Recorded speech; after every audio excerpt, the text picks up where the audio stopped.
What's up, guys? Welcome back to DCA. Today, what we're going to do is take a look at institutional flows into digital asset products.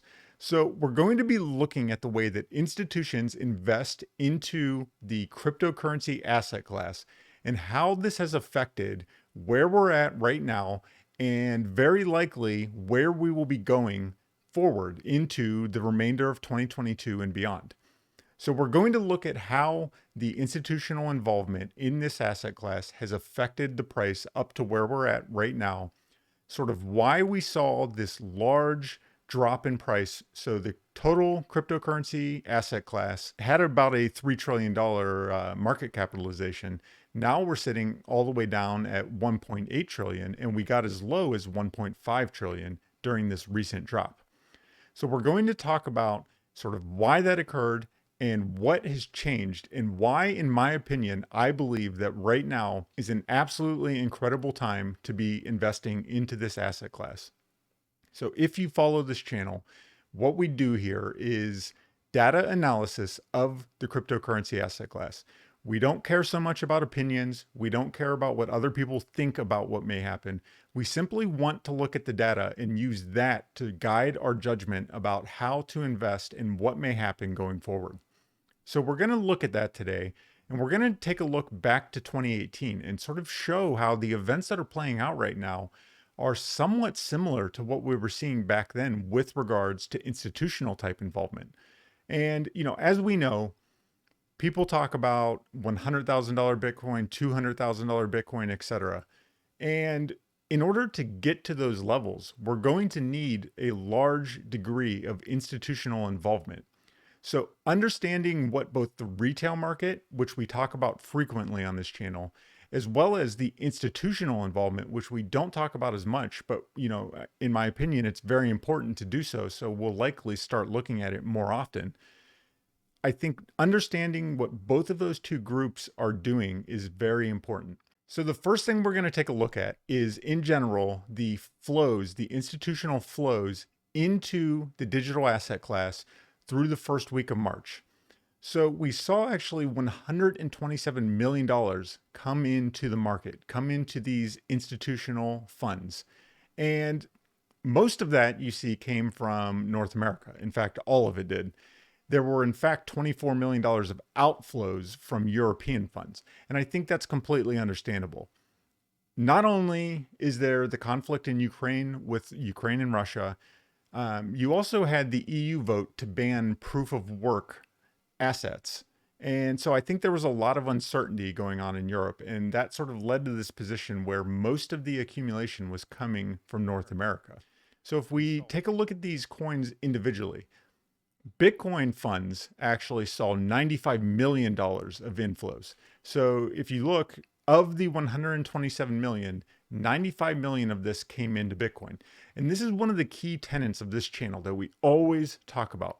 When the market is looking bearish, when there's uncertainty in the market, you want to be invested into Bitcoin because the institutions, the big time players, the big money makers, they're going to be moving into Bitcoin first. When the market is coming from a place of bearishness back into a place of bullishness.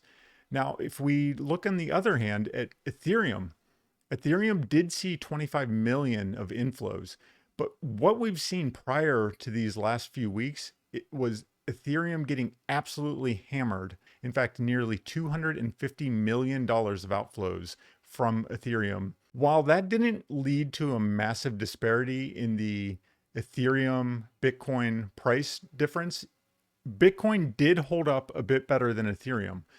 But, if the market would have continued to trend down over time, you likely would see a position where Ethereum and Bitcoin, the price differential in terms of percentages, would favor Bitcoin heavily. Because, just like we would expect, we were seeing much heavier outflows from Ethereum than we were Bitcoin. Then we could look at simply, the altcoin institutional flows. And not a lot happened actually over the last week. So about $1 million came out of DOT institutional funds. About $1 million went into Cardano. I think that's just simply people thinking that Cardano is likely oversold from where it's at right now.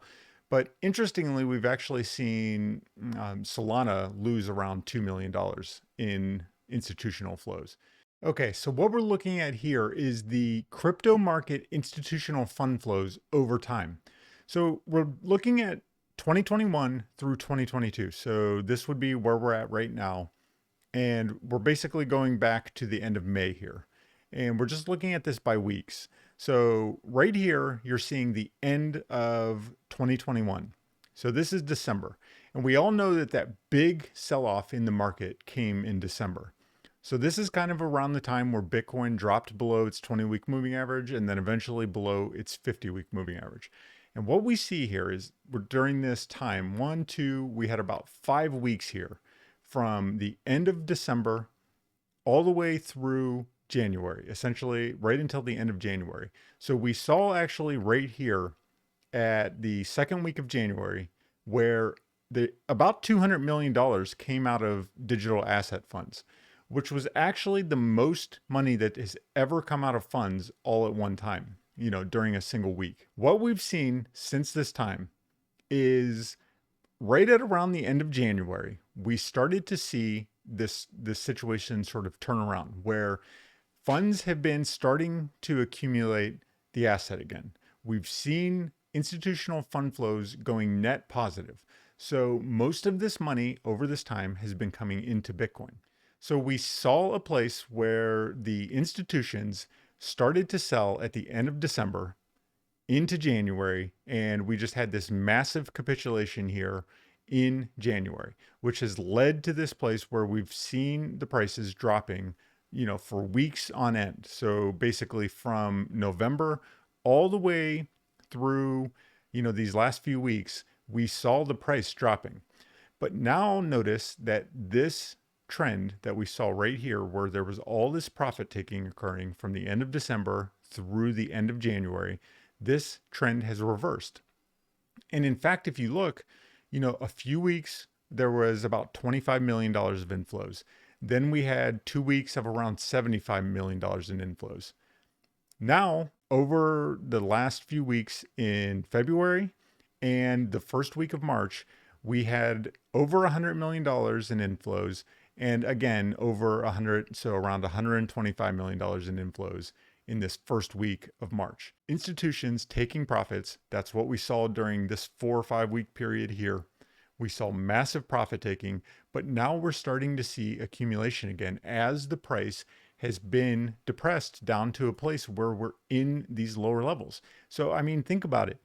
The total cryptocurrency asset class dropped nearly 50% in value from November down to January 22nd, where we hit our bottom. Now, we've had these very short-term capitulations, but notice that this is one of those weeks where we saw a massive quantity of institutional inflows. So they were waiting for the price to get down into these lower 30K levels before they started buying again. Okay, so we saw the price drop down to, of Bitcoin specifically here. We saw the price drop down to around 33K. And in that same week, we then saw institutional inflows go over $100 million for the first time this year. Okay. And so we're just in a clear uptrend in terms of institutional type accumulation. Okay, guys. So the next thing I want to look at is the flows for individual assets. And what we see is that AUM, this is assets under management, are primarily in Bitcoin and Ethereum. Then you also have multi-asset funds.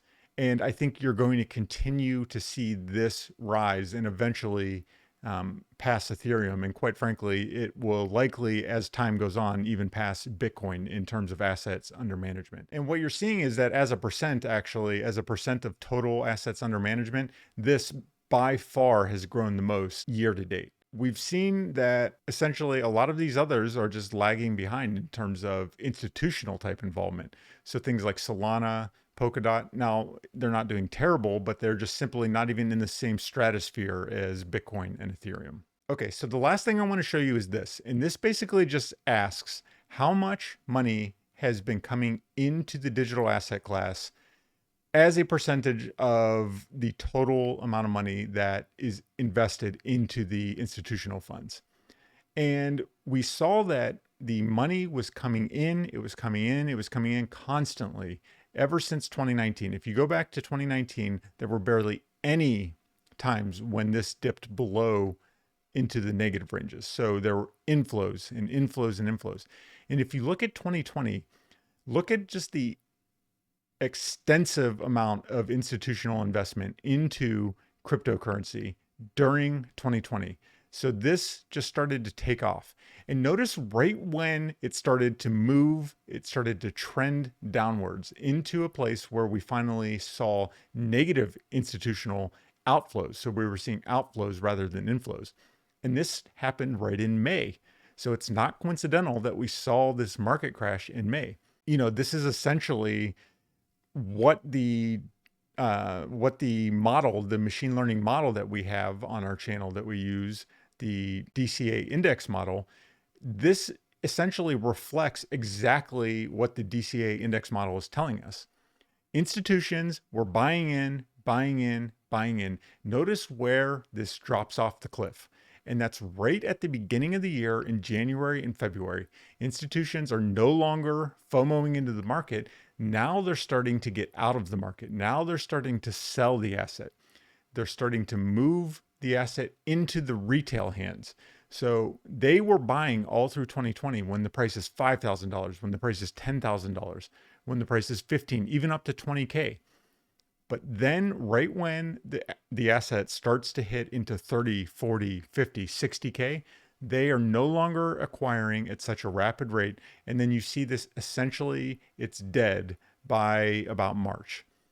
So we fall off into this point here, into May, June, and July. And we all know what the price did then. We can just look right here. This is May, June, and July as the asset's falling all the way down to around $1.1 trillion, the total asset class.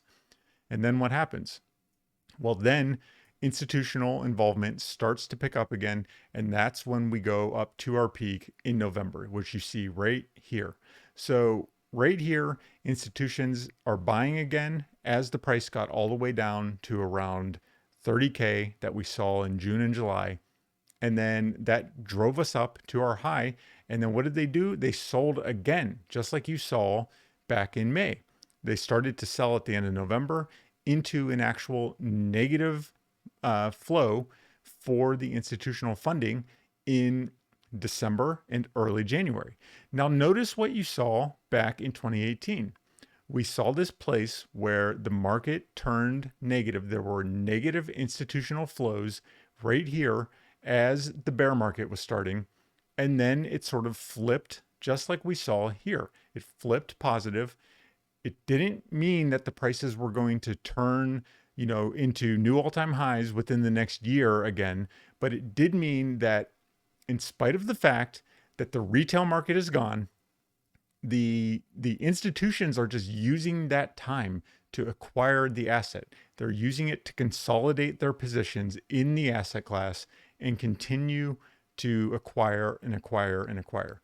And I think that's what you're seeing exactly play out again right now. You're seeing every time the price gets down to this 30 to 40K level, institutions step in and the flow funding rate turns positive.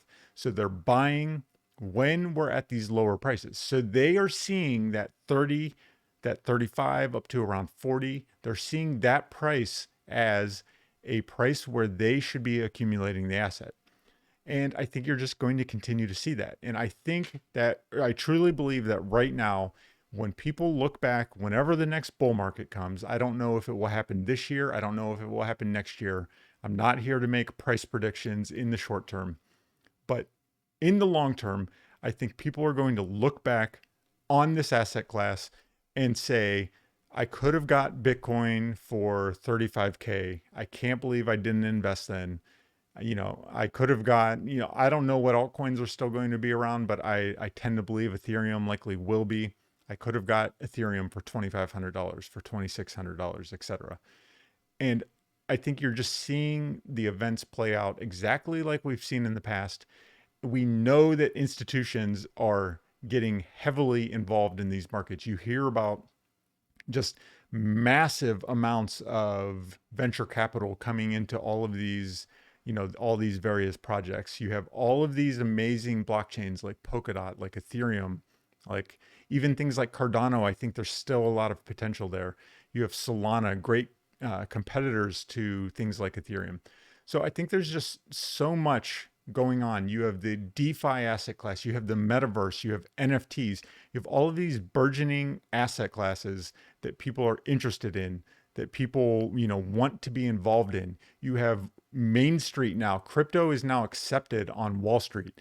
It's something that's acceptable to talk about. When even back in 2020 and even parts of 2021, you would be laughed at to hear about, that sort of thing being talked about on Wall Street. But now these institutions are getting involved. You have major hedge funds getting involved in the asset.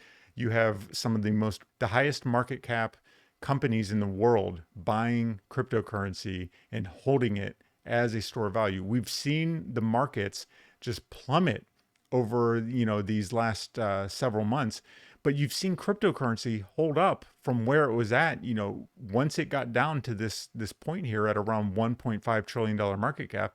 You've seen it just hold up remarkably well, when by all expectations it would have, the things that have been going on in the world lately, the price could have easily dropped much lower than it did.